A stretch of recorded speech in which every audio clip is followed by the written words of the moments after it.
Bismillahirrahmanirrahim. Hello everyone. I hope you are all doing well. Welcome to the Dynamic Law Association. Today's topic is ownership and possession. So let's discuss firstly ownership. According to Salman, ownership is a relation between a person and an object. Ownership जो है वो एक person और जो कोई चीज़ है जो object है उनके बीच में जो रिलेशन है उनको हम ऑनरशिप कहते हैं. And second, ownership is a relation between a person and any right that is vested in him. Ownership जो है एक पर्सन उसको वो राइट मिले हुए हैं. इट मीन्स उसकी जो प्रॉपर्टी है उसके बीच में जो रिलेशन है उसको हम ऑनरशिप कहते हैं. ऑनरशिप का मतलब है मिल्कियत. जो उस बंदे और उस चीज़ का रिलेशन है वो उसकी मिल्कियत है. कोई भी प्रॉपर्टी कोई चीज़ उसको हम ऑनरशिप कहते हैं. Austin defines ownership as a right over a determinate thing, indefinite in point of user, unrestricted in point of disposition and unlimited in point of duration.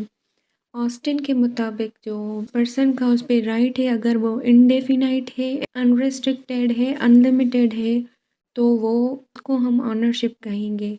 Indefinite means long lasting, no any time period fixed और limitation. उसकी ownership हमेशा के लिए होती है, long lasting होती है, कोई पीरियड फिक्स्ड नहीं होता.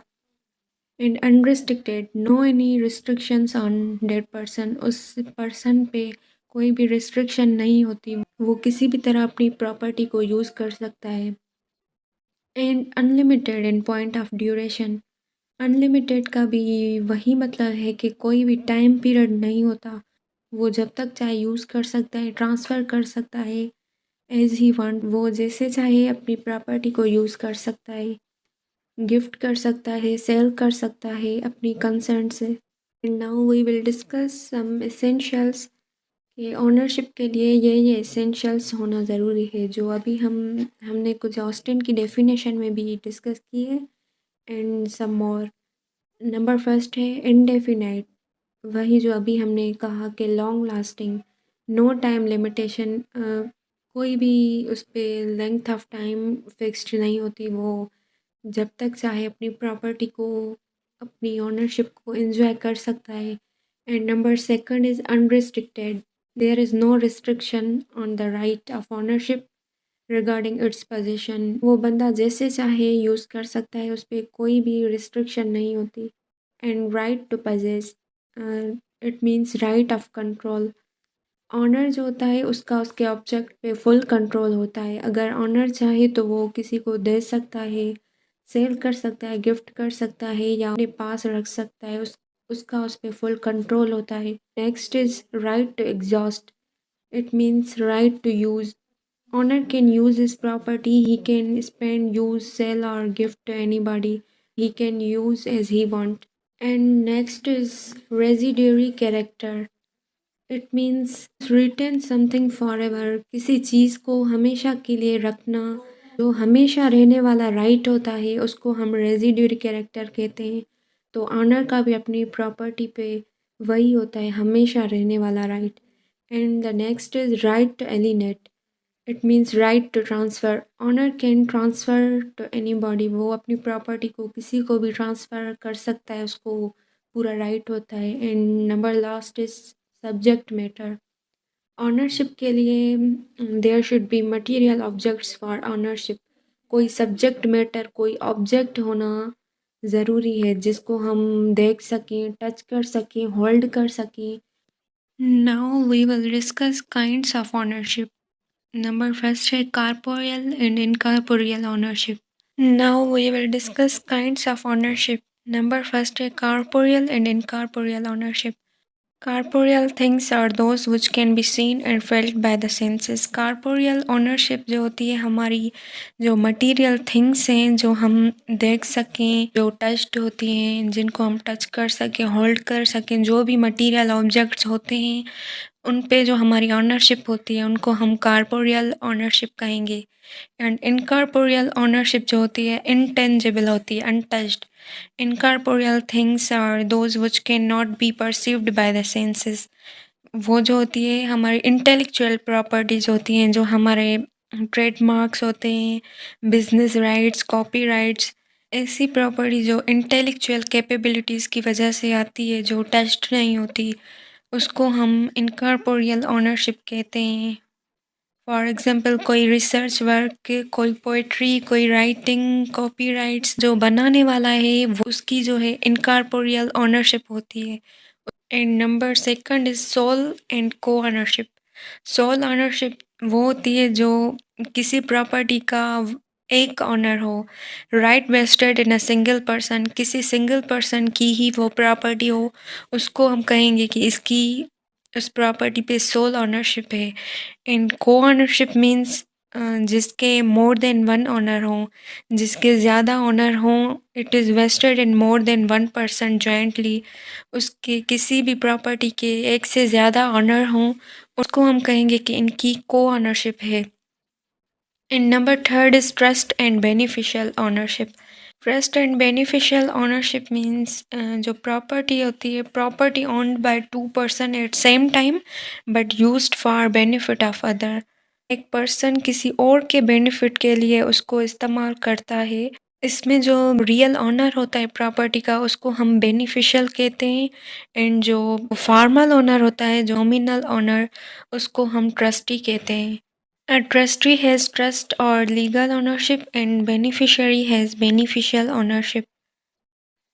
Next is legal and equitable ownership. Legal ownership जो होती है which is recognized by law, जो law से recognized होती है उसको हम legal ownership कहते हैं। and equitable जो होती है which is derived by the rule of equity, जो law of equity से recognize होती है उसको हम equitable ownership कहते हैं।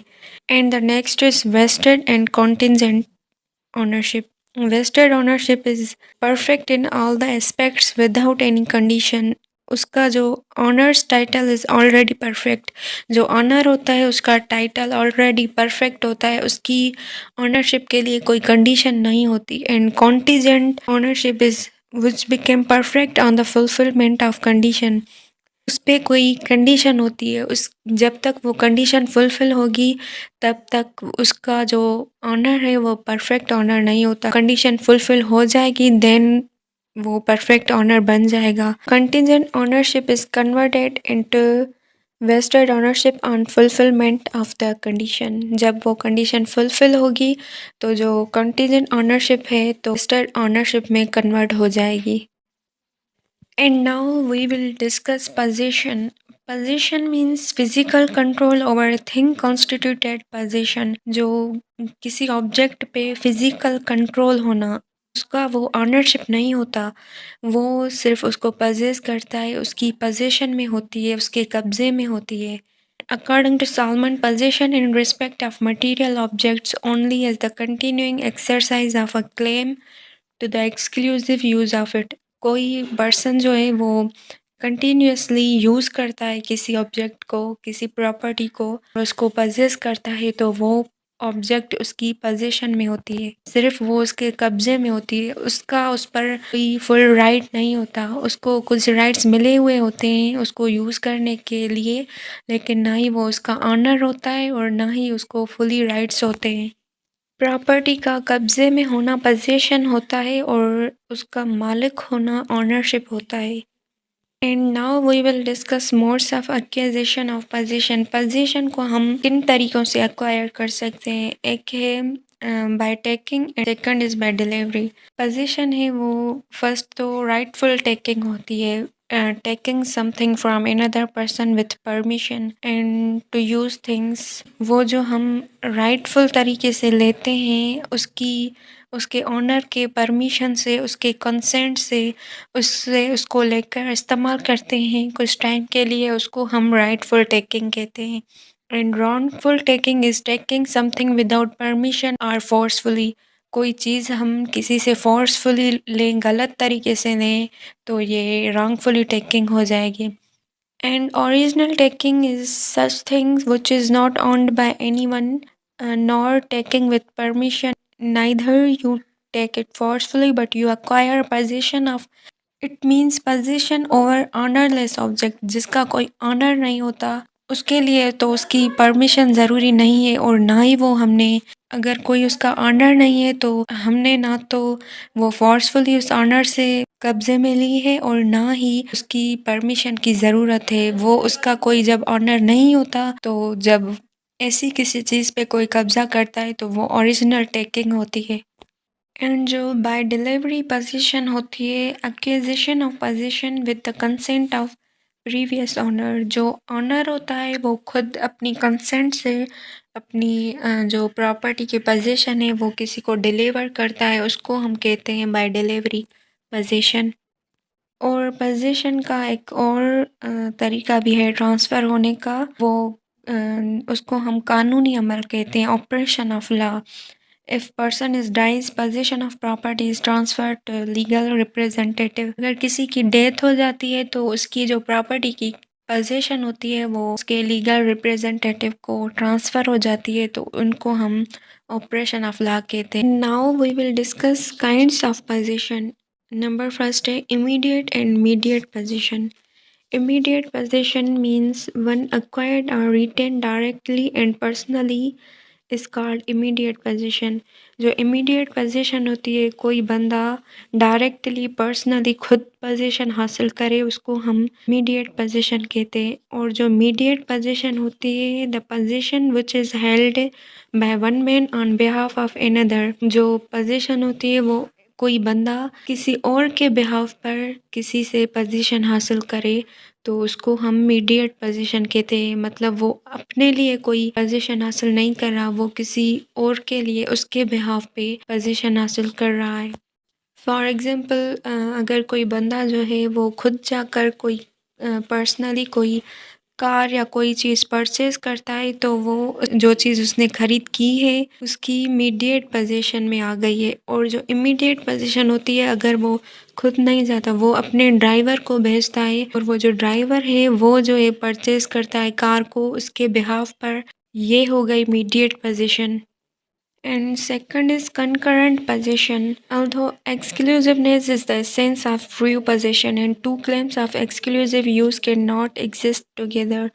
इसका concurrent possession का मतलब है कि जो possession है वो एक ही वक्त पर two claims नहीं हो सकते। दो बंदे एक साथ किसी चीज़ की possession claim नहीं कर सकते। जो पोजीशन होती है वो कोएग्जिस्ट नहीं होती, वो कोई एक बंदा ही क्लेम कर सकता है कि उस ऑब्जेक्ट पर उस एक बंदे की पोजीशन है।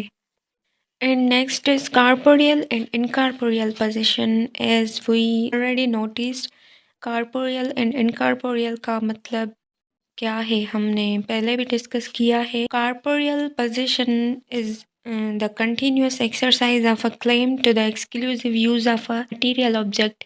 जो भी मटेरियल ऑब्जेक्ट्स होते हैं उसका पोजीशन में होना means corporeal position. Incorporeal position is a continuing exercise of a claim other than the claim of exclusive use of a material object. Material object के अलावा जो चीज़ें होती हैं उनका पोजीशन में होना, उनको यूज़ करना is incorporeal position. It means rights of a copy and trademarks, patent, business rights and etc. जो भी intellectual capabilities की वजह से चीज़ें हासिल की जाती हैं। And the last is adverse position. अगर इसका मतलब होता है कि जो पोजेसर है वो अगर बहुत ज़्यादा अरसे से किसी प्रॉपर्टी को परचेज़ किया हुआ है उसने, वो उस प्रॉपर्टी को बहुत अरसे से यूज़ कर रहा है बिना किसी इंटरफेयर के, और पब्लिकली उसको यूज़ कर रहा है, फिर उसको 12 साल से ज़्यादा हो गया है अरसा उसको यूज़ करते हुए, तो जो पोजीशन होती है वो एडवर्स होके ऑनर से पोजेसर को चली जाती है, और जो पोजेसर होता है वो उसका ऑनर बन जाता है।